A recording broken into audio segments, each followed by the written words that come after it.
Independent ডিজিটালে স্বাগতম। আপনারা জানেন বুধবার রাতে অর্থাৎ গতকাল রাতে বাংলাদেশের হজরত শাহজালাল আন্তর্জাতিক বিমানবন্দরে বাংলাদেশি বংশোদ্ভূত নরওয়ের 4 জন এবং একজন বাংলাদেশি নাগরিককে হেনস্থার অভিযোগ উঠেছে কুইক রেসপন্স ফোর্স এবং আনসার বাহিনীর বিরুদ্ধে। বুধবার রাতের এই ঘটনায় এরই মধ্যে একটি ভিডিও সামাজিক যোগাযোগ মাধ্যমে ভাইরাল হয়েছে। আমরা মূলত কথা বলবো সেই ভিডিওটি নিয়ে, কি ঘটেছিল, কেন ঘটেছিল, এসব নিয়ে। সঙ্গে আছে আমি সুপ্রিয় শিকদার, আমার সঙ্গে আছেন ইন্ডিপেন্ডেন্ট ডিজিটালের প্রধান বার্তা সম্পাদক তানভীর সোহেল। তানভীর, আমরা যে ভিডিওটি দেখেছি এবং আমরা বিভিন্ন গণমাধ্যমের সংবাদ পড়েছি যে বিমানবন্দরে 5 জনকে হেনস্থা করা হয়েছে এবং অভিযোগ উঠেছে কুইক রেসপন্স ফোর্স এবং আনসার সদস্যদের বিরুদ্ধে। কি ঘটেছিল, কেন এই মারধরের ঘটনা ঘটল? আসলে আপনি একটা যদি আমরা একটু এইভাবে বলি যে বিমানবন্দর নিয়ে কিন্তু নানা ধরনের অভিযোগ আমাদের সবসময় আছে। মানে এত ধরনের হেনস্থার শিকার হয় মানুষ, যেখানে প্রবাসী বিশেষ করে যারা একদম শ্রমিক যান তারা যে কী ধরনের মানসিক নির্যাতনের শিকার হয় সেটা কিন্তু আমরা দেখেছি। সরকারগুলোও কিন্তু বারবার চেষ্টা করছে যে এটা কমানো যায় কিনা। এই সম্প্রতি নতুন অন্তর্বর্তী সরকার বললেন যে তারা ভিআইপি মর্যাদা আসলে দিতে চান যারা বিদেশি প্রবাসী যারা আছেন তাদেরকে।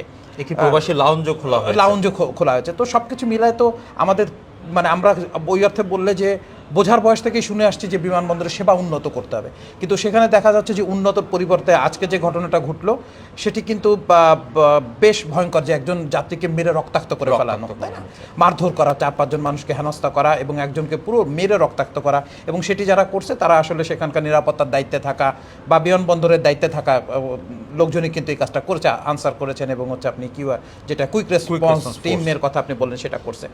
হ্যাঁ, এটার পিছনে যদি আপনি প্রথম যে প্রশ্নটা করলেন যে আসলে কেন ঘটেছে, হ্যাঁ ঘটেছে যেটা আমরা আসলে যতটুকু দেখলাম যে একজন প্রবাসী তিনি এসে বাইরে এসে দাঁড়িয়েছেন এবং তাকে প্রথমে ওই জায়গা থেকে একটু সরে যেতে বলা হয়েছে পেছনের লোকজনের জন্য। সে হয়তো ওখানে দাঁড়ানো ছিল, পরে আবার তাকে সরে যেতে বলা হয়েছে। এটা নিয়ে এক ধরনের বাকবিতণ্ডা থেকেই ঘটনাটা ঘটছে। কিন্তু যেভাবে তাকে মারধর করা হয়েছে এটি কিন্তু আইনশৃঙ্খলা রক্ষাকারী বাহিনীর কাজ না। আমরা কিন্তু বারবারই যেটা বলছি যে আইনশৃঙ্খলা পরিস্থিতি নিয়ন্ত্রণের জন্য পুলিশ থেকে শুরু করে যেখানে মারধর, পেটানো, রাস্তায় গুলি চালানো, এইগুলোর বিরুদ্ধে কিন্তু এখন দেশের সব মানুষ। সেখানে আপনি বিমানবন্দরে এসে আপনি ব্যবস্থা নিতে পারতেন, আপনি তাকে ধরে নিয়ে যেতে পারতেন, আইনি ব্যবস্থা নিতে পারতেন। তারা বলছে তাদেরকে ধাক্কা দিয়েছে, প্রথমে তারাই ধাক্কা দিয়েছে, তারপরেও তাকে গ্রেপ্তার করার যাবতীয় ক্ষমতা কিন্তু আইনশৃঙ্খলা রক্ষাকারী বাহিনীর হাতে আছে। তাদের আইন আছে, তাদের অনেক কিছু আছে, কিন্তু কোনো কিছু না করে যেভাবে সংঘবদ্ধভাবে এসে তাকে মারা হলো, অর্থাৎ প্রথমে কথাকাটাকাটি বাকবিতণ্ডা ধাক্কাধাক্কি থেকে পরে যখন এই কুইক রেসপন্স টিম এবং আনসার সদস্যরা যেভাবে মারছে এবং বাকিদেরকে যেভাবে হেনস্থা করছে সেটা আসলে খুবই অগ্রহণযোগ্য। নিশ্চয়ই হয়তো যাত্রীদের দোষ থাকতে পারে, কিন্তু যাত্রীদের দোষ থাকা মানে এই না যে যাত্রীকে ধরে পিটাইতে হবে, হ্যাঁ, বা দোষটা এরকমও না যে সে কোনো অপরাধী, সে কোনো খুনি, এরকমও কোনো ব্যাপার ছিল না যে তাকে করতে হবে। তো আইন শৃঙ্খলা রক্ষাকারী বাহিনীর যে কাজ, সে কাজটা আমার কাছে মনে হয়েছে যে তারা এখানে ফেল করছে এবং তাদের আরও সতর্ক হওয়া উচিত ছিল এবং বিমানবন্দরে যে বদনামগুলো আছে সেটা আসলে দূর করার মানে পরিবর্তে বলা যায়, আমি বলবো যে এটা আসলে একটি বাজে নজির স্থাপন হলো যে মেরে রক্তাক্ত করার ঘটনা কিন্তু আমার খুব একটা চোখে পড়ে নাই। হ্যাঁ, নানা ধরনের হেনস্থার কথা আমরা অতীতেও শুনেছি, কিন্তু এভাবে একজন যাত্রীকে মেরে রক্তাক্ত করে ফেলবে এই ধরনের ঘটনা কিন্তু বিমানবন্দরের ঘটনা একটু নতুন এবং নজিরবিহীন বলবো। যে সাইদুদ্দিন নামে যাকে রক্তাক্ত করা হয়েছে তার সঙ্গে তার বাবা, মা, ভাই এবং তার স্ত্রীও ছিল, তাদের সামনেই তাদেরকে সাইদুদ্দিনকে মেরে রক্তাক্ত করা হয়েছে। তানভীর, আপনি যেমনটা বলছিলেন যে বিমানবন্দরে এরকম হেনস্থার ঘটনা অহরহ ঘটে এবং আমরা দেখি প্রবাসী শ্রমিক যদি হয় এই হেনস্থার মাত্রাটা আরও বেড়ে যায়। আসলে এটা কেন করা হয়? বিমানবন্দরে এই হেনস্থা কেন হয়? আসলে আমরা হয়তো খুব বেশি না, তারপরেও তো আমরা বিভিন্ন দেশে বিভিন্ন সময় গিয়েছি, সেটা ইউরোপ বলেন, আমেরিকা বলেন, বা অন্যান্য একটু যে দেশগুলো হয়তো আমাদের মতো কাছাকাছি, যেমন ইন্ডিয়া বলি, নেপাল বলি, ভুটানের মতো দেশগুলো, শ্রীলঙ্কার, এই দেশগুলো তো একই রকম অর্থনৈতিক দিক থেকে, কিন্তু তাদের বিমানবন্দরের ব্যবহার এবং আমাদের বিমানবন্দরের ব্যবহারের কিন্তু অনেক পার্থক্য আছে। আমরা যখন সেখানে যাচ্ছি দেখছি তাদের যে মানে যাত্রীদের সঙ্গে তাদের যে আচরণ, তাদের যে সিস্টেম, আমাদের কেন যেন এই জিনিসটা আসলে গ্রহণই করা হয় না। এই জিনিসটাই আমি দেখছি যে বিমানবন্দরের যে পরিচালন যে অবস্থাটা, সেই অবস্থাটাকে ওই লেভেলে নিতেই পারছে না। যার জন্য কিন্তু আপনি দেখবেন যে 3rd টার্মিনাল যেটা নতুন উদ্বোধন হওয়ার কথা বা হয়তো আগে এবছরই হয়তো সেটি পুরোপুরি চালু হতে পারে, সেখানে কিন্তু বলা হচ্ছিল যে সবার আগে তো সেবাটা দরকার এবং এটি আসলে বিদেশিদের হাতে দিয়ে দেওয়া উচিত। এবং এটি নিয়ে কিন্তু বেশ কয়েকবার আলোচনাও হয়েছিল যে জাপানের একটা প্রতিষ্ঠানকে এটা দেওয়া যায় কিনা। কারণ মানুষ কেন মনে করছে বিদেশিদের দেওয়া উচিত, কারণ দেশিরা আসলে দেশি যারা তারা এই সেবা জিনিসটা তাদের মাথার মধ্যে নাই। তারা আমি নিজে দেখেছি একবার, আমি দেশের বাইরে যাওয়ার সময় একজন নারী, উনি মালদ্বীপে যাবেন শ্রমিক হয়তো কাজ করার জন্য, একদমই পড়াশোনা পারেন না, একেবারে তার কোনো শিক্ষাগত ন্যূনতম যোগ্যতা নেই। তাও আপনি জানেন যে বাইরে যাওয়ার সময় বহির্গমন একটা ফর্ম ফিল আপ করতে হয়, ছোট্ট একটা এইসব করতে হয়। তো আমি এরকম করতেছি, এখন ওই যে নারী উনি ওইটা তো বুঝতেছে না, স্বাভাবিক তিনি লিখতে পারে না, বুঝতে পারে না, কোনো কিছুই করতে পারতেছে না। তো উনি এরকম ঘুরতেছে, তো এয়ারপোর্টেরই একজনকে দেখে, যিনি ওইখানকার দায়িত্বপ্রাপ্ত হয়তো নিরাপত্তার দায়িত্বে বা অন্য কোনো কাজের দায়িত্বে আছেন, তিনি তার কাছেই গিয়েছেন যে এই ফর্মটা তো আমি পূরণ করতে পারতেছি না, কি করব। তো একেবারে মানে আমি জাস্ট হয়তো 10 ফিট এদিক ওদিকে, উনি ওনাকে বললেন যে 500 টাকা লাগবে, তাহলে সে পূরণ করে দিতে পারবে এটা ফর্ম পূরণ। তো আমি কিছুটা একটু অবাক হলাম। তো উনিও ঠিক বুঝতে পারতেছে না। তো আমি ওনাকে ডাকছিলাম যে আপনি এদিকে আসেন, আমি লিখে দিচ্ছি। আমি পাশাপাশি ওই লোকটাকে আমি খুব একটু মানে রূঢ়ভাবেই বলছি যে আপনি এটা, উনি একটা কাজে যাচ্ছে, আজকে শ্রমিক একজন, উনি পড়তে পারেন, আপনি এই লেখার জন্য আপনি বলেন 500 টাকা লাগবে, এটা 2-3টা লাইন, আপনি এইটুকু সেবা তাকে দিতে পারেন না। তো উনি খুব আমাদেরকে তাকায় বলে এটা আমার কাজটা বলে উনি চলে গেল এখান থেকে। অথচ অন্য কোনো জায়গায় যে এই যে শ্রমিকরা রেমিটেন্স পাঠাচ্ছেন, টাকা পাঠাচ্ছেন, মানুষ মানে আমাদের অর্থনীতি যার উপর আসলে দাঁড়িয়ে আছে, তো একটু সম্মান, একটু রেসপেক্ট তো তারা পেতেই পারে। পরে আমি তাকে ফর্মটা আমি নিজে পূরণ করে দিয়েছি, তিনি ওইভাবে চলে গেছেন। তো এটা ধরেন আমার সামনে একটা ঘটনা ঘটছে, তার মানে এইরকম ঘটনা কিন্তু অহরহ ঘটতেছে। তা হয়তো তাদের কাছ থেকে অর্থ নিচ্ছে বা তারা বুঝতেছে না, অনেকে তো বুঝতেই পারে না যে কি করব, বিভিন্ন ডেস্কে ঘুরতে থাকে। ইদানিং আমি একটু দেখলাম যে এয়ারপোর্টে কিছু প্রবাসীদের জন্য কিছু ডেস্ক আলাদা করা হয়েছে সেবার জন্য, তারাও কিন্তু দেখা যায় ডেস্কে বসে থেকে এখানে যান ওইখানে যান, এমনভাবে কথাগুলো বলেন যে আসলে কিছু বোঝা যায় না।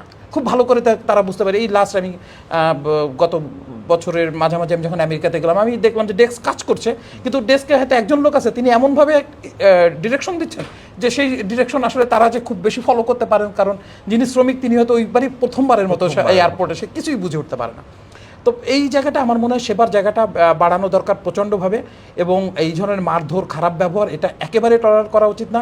যদিও আমি দেখলাম যে এই ঘটনার পর কিন্তু বিমানবন্দর কর্তৃপক্ষ একটি বক্তব্য দিয়েছেন গণমাধ্যমে, সেটি হচ্ছে যে তারা কিন্তু পুরোপুরি যাত্রীদের উপরে দোষ চাপিয়েছেন, যাত্রীরা খারাপ বিহেভ করছেন, বাক বিতরণ করছেন, তারা করেছেন। তো তারা কতটা বাক বিতরণ, তিনি বাইরে থেকে এসে নিশ্চয়ই একজন আনসার সদস্য, বা আমি যদি বলি যে কুইক রেসপন্স টিম বা আইনশৃঙ্খলা বাহিনী সদস্যকে মারধর করতে যাবেন, এই জন্য তো তিনি নরওয়ে থেকে বাংলাদেশে আসেন না, আসছেন বেড়াতে। নিশ্চয়ই এমন কিছু ঘটছে, এমন একটা ঘটনা ঘটছে তার সঙ্গে, যেটি তিনি আসলে সহ্য করতে পারেন না। দীর্ঘ জার্নির পর কিন্তু স্বাভাবিকভাবেই সবাই চায় দ্রুত বের হয়ে যেতে, এবং সে অনেকক্ষণ আবার আমাদের লাগেজ পেতে, সব কিছু মানুষ থাকে খুবই একটা বিরক্তিকর অবস্থার মধ্যে। তো আমার মনে হয় যে ব্যবহারটা শেখানো দরকার, যে ভালোভাবে ব্যবহার করতে হবে যে কোনো পরিস্থিতিতে। তাতে যদি যাত্রীরও দোষ থাকে, তাহলে ব্যবহারটা আপনাকে এমনভাবে করতে হবে, এমনভাবে ব্যবস্থা নিতে হবে যেন সেটি এরকম মারামারি, এরকম খারাপভাবে দুর্ব্যবহার প্রক্রিয়ার মধ্যে যেতে হবে বা ইসের মধ্যে যেতে হবে। এই ব্যবহারটা যদি না হয়, তাহলে কিন্তু বাংলাদেশের যে কারণে বাংলাদেশের বিমানবন্দরটা কিন্তু একটা বড় ট্রানজিট পয়েন্টের সুযোগ থাকা সত্ত্বেও আমরা কিন্তু এই ব্যবহারটা করতে পারিনি। আমাদের পার্শ্ববর্তী দেশ সেটি নিয়েছে। আমাদের এখানে দেখবেন যে খুব বেশি বিমান কিন্তু এখানে ট্রানজিট হয়ে যায় না, সেটা কিন্তু এই বিমানবন্দরের অব্যবস্থাপনা এর জন্য একটা বড় দায়ী। আচ্ছা তানভীর, আমরা গতকাল রাতের ভিডিওটি নিয়ে যদি কথা বলি, ভিডিওটিতে একদম দেখা যাচ্ছে স্পষ্টভাবে যে 10 থেকে 12 জন সদস্য মিলে একজন সদস্যকে মারছে। মানে ভিডিওটি যে কারো কাছে কষ্টের হবে, বেদনাদায়ক হবে। আসলে এই যে আইন শৃঙ্খলা রক্ষাকারী বাহিনীর এরকম আচরণ, আমরা এই আচরণটা দেখি যে রাজনৈতিক পট পরিবর্তনের পর, 5ই আগস্টের পর থেকে এই মব সংস্কৃতির সঙ্গে এই আচরণটার কিছুটা মিল আমি ব্যক্তিগতভাবে খুঁজে পাই। আপনার কাছে কি মনে হয়, আপনি কিন্তু ভালো বলেছেন, পরিত্রাণের জায়গাটা কই আসলে? না, আপনি যেটা ভালো বলেছেন যে আমরা যে দেখেছি মব জাস্টিস গুলো যে আমরা দেখছি, সবাই মিলে ঝাঁপিয়ে পড়ছে, এবং ঠিক আইন শৃঙ্খলা বাহিনী একটি প্রশিক্ষিত বাহিনী, তারাও একজন মানুষকে নিয়ন্ত্রণ করার জন্য 10-12 জন মিলে তার উপর ঝাঁপিয়ে পড়া, এটা এতটা নিশ্চয়ই, আমি ওইটাই বলছি যে এতটা জরুরি ছিল না। যদি সে অপরাধ করে থাকে বা করে থাকে, তাকে যে কোনোভাবে আপনি ধরে নিয়ে যান, তার বিরুদ্ধে মামলা দেন, তাকে জেলখানায় পাঠায় দেন, তিনি পরিস্থিতি নষ্ট করার জন্য তার বিরুদ্ধে যে ধরনের ব্যবস্থা, সেটা আইনশৃঙ্খলা বাহিনীর কাজ তো হবে, সেটাই আইনশৃঙ্খলা বাহিনীর কাজ তো মারামারি হবে না। মারামারি না, আমরা কিন্তু এই ধরনের দেখছি যে শুধু যে এয়ারপোর্টে তো না, সব জায়গাতেই কিন্তু আমরা একটা সময় দীর্ঘ মানুষ যে এই যে পুলিশের উপরে এত ক্ষুব্ধ, আপনি জানেন যে 5 আগস্টকে কেন্দ্র করে মানুষ যে ক্ষুব্ধতা দেখিয়েছে, থানাগুলো পুড়িয়ে দিয়েছে, পুলিশ একেবারে পুলিশহীন হয়ে গেল বাংলাদেশ। এটার জন্য যে শুধু আপনি মানুষকে দায়ী করবেন, মবকে দায়ী করবেন, তাও কিন্তু না। পুলিশের ব্যবহার, মানুষের প্রতি পুলিশের যে ব্যবহার, জোর করে ধরে নিয়ে যাওয়া, গুম করে দেওয়া, খুন করে ফেলানো, আপনি থানায় নিয়ে পিটানো, আইনশৃঙ্খলা বাহিনীগুলো করছে, তাদের হেফাজতে মানুষ মারা যাচ্ছে, আপনি ঘুষ দুর্নীতি এগুলো তো আছে, ছোট ছোট একটা কাজ করতে গেলে মানে সহযোগিতা না পাওয়া, সব কিছু মিলাই কিন্তু মানুষ ব্যাপক ক্ষুব্ধ। তো সেই ক্ষুব্ধ একটা অবস্থানের মধ্য থেকে যখন আবারও এই এত কিছুর পরে এসে একই ঘটনাই ঘটতেছে, সবাই মিলেই একজনকে মারার জন্য তারা উঠে পড়ে লেগেছে এবং পুরো প্রশাসন তাদের পক্ষেই থাকবে। আপনি দেখবেন যে তাদের বিরুদ্ধে হয়তো সেরকম কোনো ব্যবস্থাও তারা নেবে না। তারা এটাই চাপাবে যে যাত্রী তাদেরই দোষ, এই কারণেই তাকে মারা হয়েছে। যাত্রীর দোষ হওয়ার কারণে কিন্তু তাকে মারা যায় না, সেটা কিন্তু আরেকটা অপরাধ। আপনি যাত্রীর দোষ, তার জন্য ব্যবস্থা নেন, যদি তাকে এখন যে মারাটা হয়েছে, রক্তাক্ত করা হয়েছে, এটাও তো তাদের দোষ। সো তাদের বিরুদ্ধে যদি আপনি ব্যবস্থা না নেন, তাহলে কিন্তু বিমানবন্দরে এই যে পরিস্থিতি, এটা দিনে দিনে আরও খারাপ হতে থাকে। তারপরে আমি আপনাকে আরেকটু মানে সংযুক্ত করি আপনার কথায়, যে আমরা দেখেছি সম্প্রতি একটি বেসরকারি বিশ্ববিদ্যালয়ের শিক্ষার্থীদের উপর পুলিশ আবারও হামলা চালিয়েছে, গলা চেপে ধরেছে। সেই প্রসঙ্গ নিয়ে আমরা আলোচনা করব না। আমি একটু জানতে চাই তানভীর, যে বিমানবন্দরের এই ঘটনা নিয়ে অন্তর্বর্তী সরকার প্রবাসী লাউঞ্জ করেছে, প্রবাসীদের জন্য নানা সুযোগ সুবিধার ঘোষণা দিয়েছে। এখনো পর্যন্ত গতকাল রাতের এই ঘটনার পর সরকারের তরফ থেকে কোনো বক্তব্য জানা গেছে? না, এখন পর্যন্ত কিন্তু সরকারের তরফ থেকে কোনো বক্তব্য আসেনি। আপনি এটি বলেছিলেন যে বিমানবন্দরে আমরা জানি যে প্রধান উপদেষ্টা তিনি কিন্তু নিজেও সেখানে গিয়েছিলেন, তিনি দাঁড়িয়ে কথা বলেছেন সবার সঙ্গে এবং লাউঞ্জের কথা বলেন, প্রবাসীদের সুযোগ সুবিধা বাড়ানোর কথা, তাদেরকে একদম ভিআইপি মর্যাদা দেওয়ার জন্য বলেন। সব কিছু কিন্তু একটা পজিটিভ, সবাই সেটা পজিটিভলি নিয়েছিল। কিন্তু সেটা যদি আসলে বাস্তবায়ন না হয়, কাজে যদি মানুষ দেখতে না পায় এবং এই ধরনের ঘটনা যদি ঘটতে থাকে, তাহলে কিন্তু মানুষের কোনো আস্থা তৈরি হবে না এবং মনে হবে যে এটিও একটি কথার কথা, ফাঁকা বলির মতোই মনে করবে তারা। ধন্যবাদ তানভীর। দর্শক, আজ এই পর্যন্তই। দেশ বিদেশের যে কোনো খবর জানতে চোখ রাখুন ইন্ডিপেন্ডেন্ট ডিজিটালে, ভিজিট করুন itbbd.com।